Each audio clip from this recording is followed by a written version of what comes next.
How do you kill a dragon in A Song of Ice and Fire? Do you huck an ice spear at it while it's flying and hope your supernatural heat-seeking powers do the trick? Do you simply turn around and scream at it menacingly? According to all of these, no. So let's discuss who in the world has a motive to kill a dragon, how they could possibly do it, how others throughout history have attempted it, and why it might matter in the Winds of Winter and beyond. Make sure you watch until the end for a huge announcement. Oh boy, big news, oh boy, big news. And don't click away unless you want 10 years of bad A Song of Ice and Fire adaptation luck. This video probably contains spoilers for House of the Dragon. It depends if the writers feel like adapting the book or not. Please proceed with caution. There are 4 organizations who might like to kill one of Daenerys' dragons. Let's begin with the Faceless Men of Braavos. Braavos was founded by slaves who escaped the Valyrian freehold. The Dragon Lords of Valyria were not nice people, and they treated their slaves like slaves, forcing them to work in volcanic mines until they died from either heat exhaustion or being attacked by a fireworm. So it makes sense that the descendants of those escaped slaves in Braavos would be extremely mistrustful of Drogon, Rhaegal, and Viserion. However, Daenerys is currently on an anti-slavery crusade, with the goal of eradicating the practice in its eponymous bay in Essos. Would the Faceless Men still be anti-dragon if those dragons are being used to kill the Masters? I think the true answer is that they're hedging their bets. No Faceless Man has gone and assassinated Daenerys yet, but they're also probably scrounging up lore about how to kill dragons in case the need should arise. More on that later. Another anti-dragon group are the Maesters, potentially. There's a pretty famous Grand Maester conspiracy theory that's extremely pervasive on the online forums and such. Archmaester Marwyn the Mage hints that the Maesters were responsible for killing the Targaryen dragons, and they would have killed Maester Aemon too for wanting to send a Maester to help Daenerys. Perhaps it's good that he died before he got to Oldtown. Elsewise, the Grey Sheep might have had to kill him, and that would have made the poor old deers wring their wrinkled hands. Kill him, Sam said, shocked. Why? If I tell you, they may need to kill you too. Marwyn smiled a ghastly smile, the juice of the sour leaf running red between his teeth. Who do you think killed all the dragons the last time around? Gallant dragon slayers armed with swords? He spat. The world the Citadel is building has no place in it for sorcery or prophecy or glass candles, much less for dragons. Ask yourself why Aemon Targaryen was allowed to waste his life upon the wall, when by rights he should have been raised to Archmaester. His blood was why. He could not be trusted, no more than I can. Marwyn decides to take up Aemon's mission and embarks on a journey to find Daenerys himself. So not every Maester is bad. Trust me, no one hates a bad Maester more than good Maesters. But is Marwyn onto something about the death of House Targaryen's dragons? No, he's kind of a kook. We know how the dragons died, by devouring each other in the Civil War, currently being very poorly adapted by HBO. The Maesters didn't provoke the war, unless you're telling me that Mellos and Orwyle convinced King Viserys to make all of these terrible decisions. I'll discuss the Maesters more in a few minutes, but I highly doubt they conspired to kill any dragons. Remember, they are not a monolith. They're built up of individual people who would make a decade-spanning anti-dragon agenda very implausible. Marwyn himself, as an outcast of his guild, is proof of that. The third wannabe Dragonslayer group are the Warlocks of Qarth. Here we can have zero doubt they want Daenerys dead, and to either kill or steal her dragons. In Book 2, when Dany went to the House of the Undying, Drogon burned the Undying Ones, who were trying to suck out her youthful magical blood, I guess. When Dany looked behind her, she saw thin tendrils of smoke forcing their way through cracks in the ancient stone walls of the Palace of Dust, and rising from between the black tiles of the roof. Howling curses, Pyat Pri drew a knife and danced towards her, but Drogon flew at his face. Then she heard the crack of Drogo's whip, and never was a sound so sweet. So the Warlocks hate Daenerys for burning their palace and are conspiring to kill her. They made one assassination attempt by hiring a sorrowful man to unleash a manticore near her, but Arstan Whitebeard was there to save the day. We also know that Pyat Pri went to Pentos after Dany left Karth, thinking that's where she was headed. But according to a Winds of Winter sample chapter, it appears that on their journey to or from Pentos, Euron Greyjoy intercepted them, including Pri himself. Euron's probably been making the warlocks teach him black magic, and I think Dany's dragons are the least of their problems right now. I mean, Pyat Pri literally has no legs anymore. The final anti-dragon organization are the Others, probably. We know almost nothing about them, but if the Others are the titular ice of A Song of Ice and Fire, and dragons are the fire, it stands to reason that these are two diametrically opposed beings of magic. But the final showdown of this series isn't going to be that simple. While Dany's dragons will surely fight the Others, the outcome of the War for the Dawn won't depend on which side can kill the most from the other side. Firepower, or ice power, isn't going to win because George Martin is sort of a hippie who conscientiously objected from Nam and seems to be far more interested in the non-lethal ways of creating change.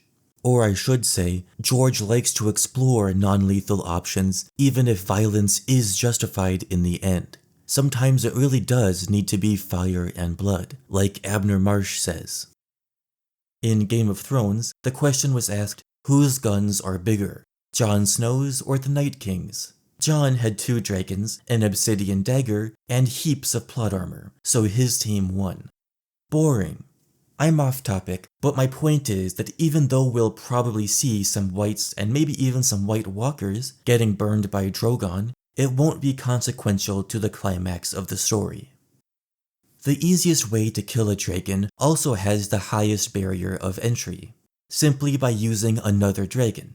Of the 21 dragons whose manner of death we know, 11 of them were killed in fights with other dragons. Of the remaining 10 dragons, 3 were fatally attacked in their eyes. And Tyrion Lannister, who reads old books about dragons for fun, tells us that the eyes were where a dragon was most vulnerable, the eyes and the brain behind them. The underbelly won't work, since the scales are just as impenetrable there as the rest of a dragon's body, and neither will the mouth work. Septon Barth, who studied dragons under King Jaehaerys I, wrote that death comes out of a dragon's mouth, but death does not go in that way. Queen Rhaenys the Conqueror flew Meraxes to Dorne, and a scorpion bolt killed Meraxes through the eye over the Hellholt. A knight from legend, Serwyn of the Mirror Shield, approached a dragon called Urrax and distracted it with a mirror. He then thrust a spear through its eye. Including Dreamfire and Morgul, that's 4 different examples of a dragon's eye being its fatal weak point. If a dragon is small and chained up, like Shrykos and Tyraxes, you can simply hack it to death with axes and spears and what have you.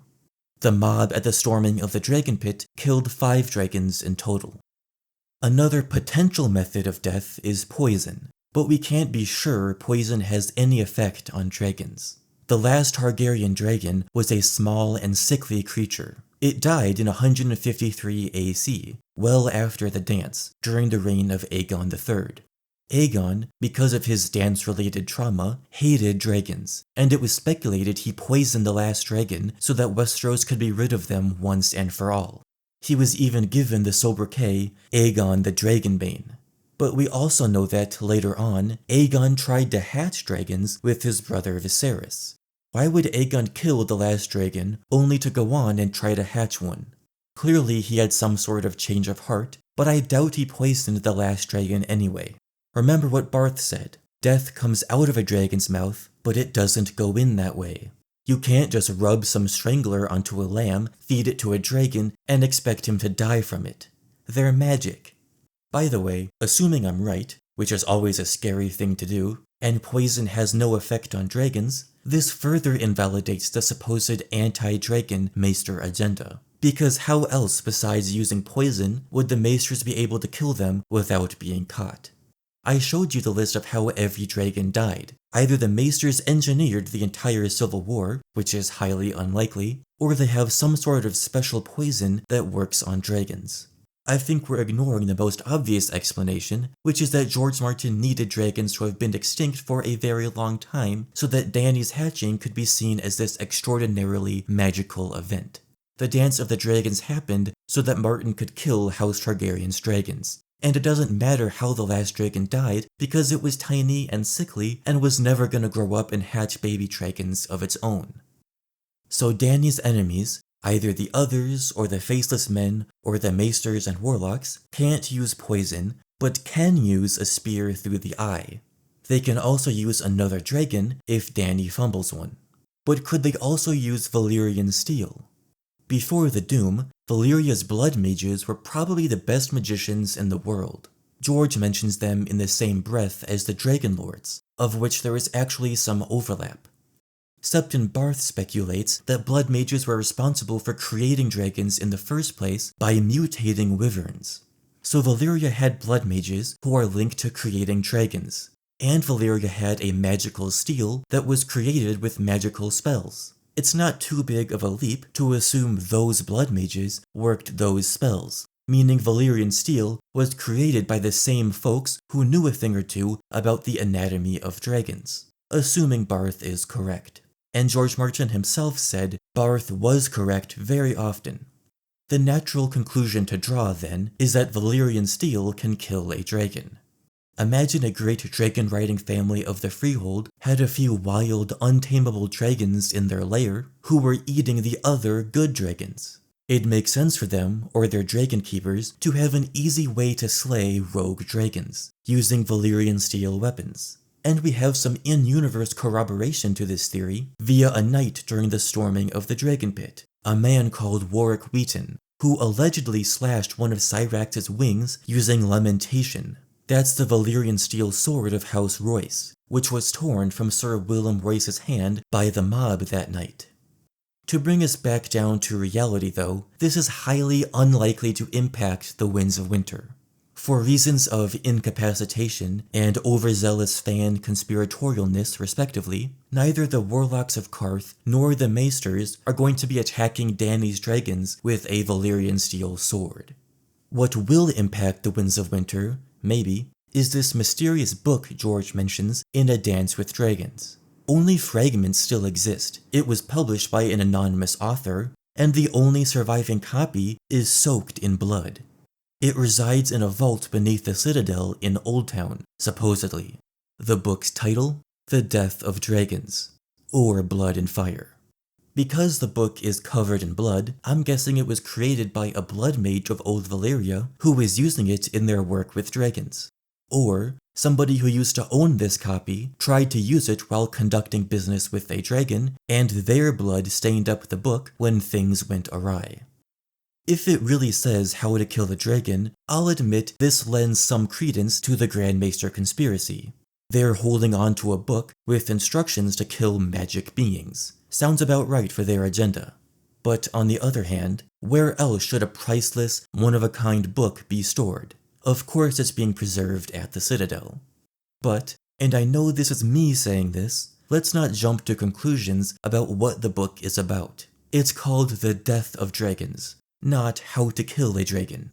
It could very well be about whatever sorceress blood ritual went wrong in Valyria to cause the doom.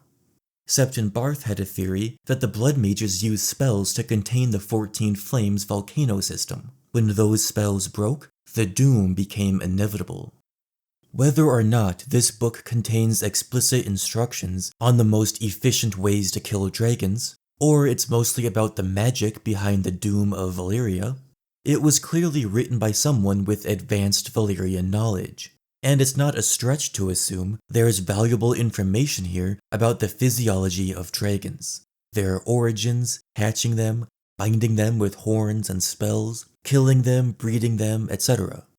So who in the current story wants information about dragons? The first answer goes back to the Faceless Men. Everything I'm about to say is only a theory, but it's widely accepted amongst A Song of Ice and Fire fans. Unsure whether to trust Daenerys, for she is both a Dragonlord conqueror and a liberator, the Faceless Men sent Jack and Hagar to Oldtown. The POV of the AFFC prologue, Pate, gave a guy called the Alchemist an Archmaester's key in exchange for a gold coin he could use to fornicate a sex worker. This key unlocks any door in the entire Citadel, possibly including access to that vault. The Alchemist kills Pate and takes his face. He's a faceless man infiltrating the Citadel. The reason we can be reasonably certain this faceless man is the same Jaqen H'ghar who Arya knows is that she describes his new face the exact same way Pate sees his face as the Alchemist. The problem is, I don't really see where George Martin would go if Jaqen manages to steal the death of dragons. Is he really going to fit in a subplot about a faceless man who may or may not want to kill Dany's dragons? What's the point of Jaqen going after this book? This is where Euron Greyjoy comes in. You see, Dany isn't the faceless men's enemy, it's Euron. They've already done business with Euron because he hired a faceless man to assassinate King Balon. How did Euron pay their exorbitant fee? Maybe with stolen gold and goods, or maybe with that dragon's egg Euron claimed to have thrown into the sea. So maybe that's why Jaqen wants this book, to discover how they can hatch their egg and use a dragon of their own against Dany's dragons in case she turns out to be evil. But I think it goes a step further than that.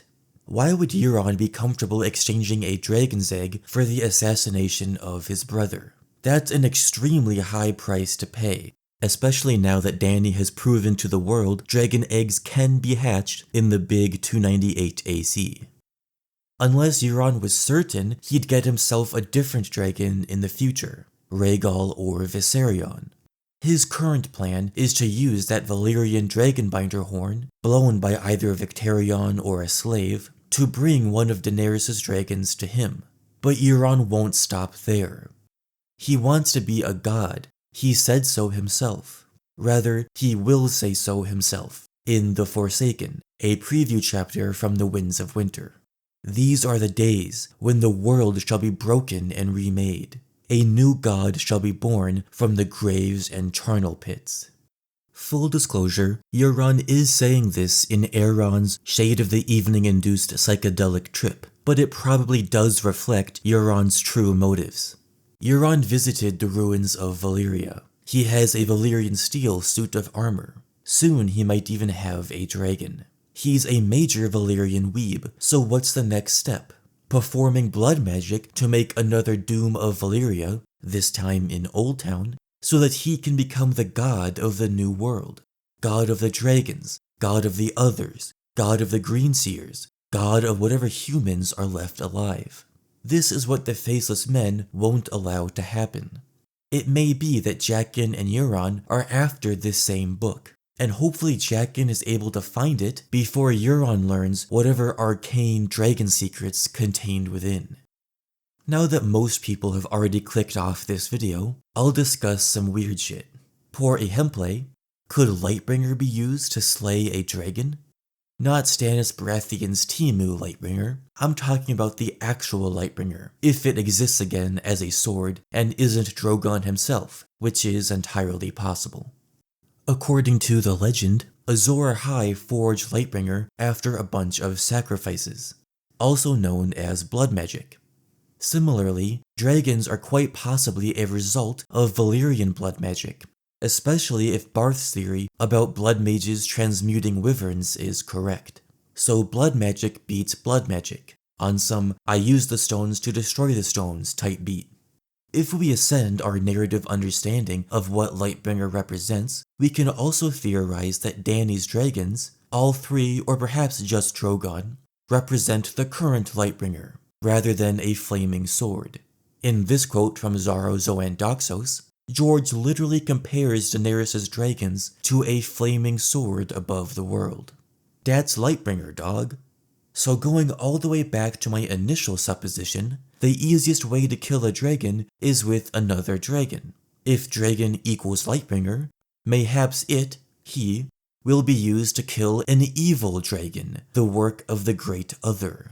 This is where I descend into Ice Dragon shenanigans, and I defend D&D's decision to give the others a zombified Viserion in Game of Thrones. Obviously their version was stupid, but George has written about this before, and I'm not gonna waste an opportunity for another YouTube. So in my next video, I'll be discussing the proto-undead Viserion in Martin's early novella, and how it may connect to the Winds of Winter and A Dream of Spring. And you can watch that video early right now on Patreon. I figured that since the economy is so bussin' right now, and everyone's super employed, it's a great time to beg for your financial support so that I can keep devoting an inordinate amount of my time creating these videos. For $5 per month, patrons will enjoy early access to every new Crusader Chris video, all videos will be ad-free, you'll get regular progress updates in between videos, as well as high-resolution downloads for all the artwork I commission, and you'll see your Patreon display name on screen at the end of every video. More perks to be added in the future. If you can't join, that's totally fine. I'm not paywalling any content. My videos will always be free on YouTube. I have avoided having a Patreon until now because I'd rather take YouTube's money than your money, but AdSense is getting to be super unreliable for me. It always has been, I suppose. And your support will enable me to worry a little less about erroneous copyright claims from HBO, or the algorithm pooping on me. This message has been brought to you by patreon.com/crusaderchris, link in the description. Let me know down in the comments who is your favorite dragon, and if you think any of them are gonna die in the future books. Thanks for watching and subscribing.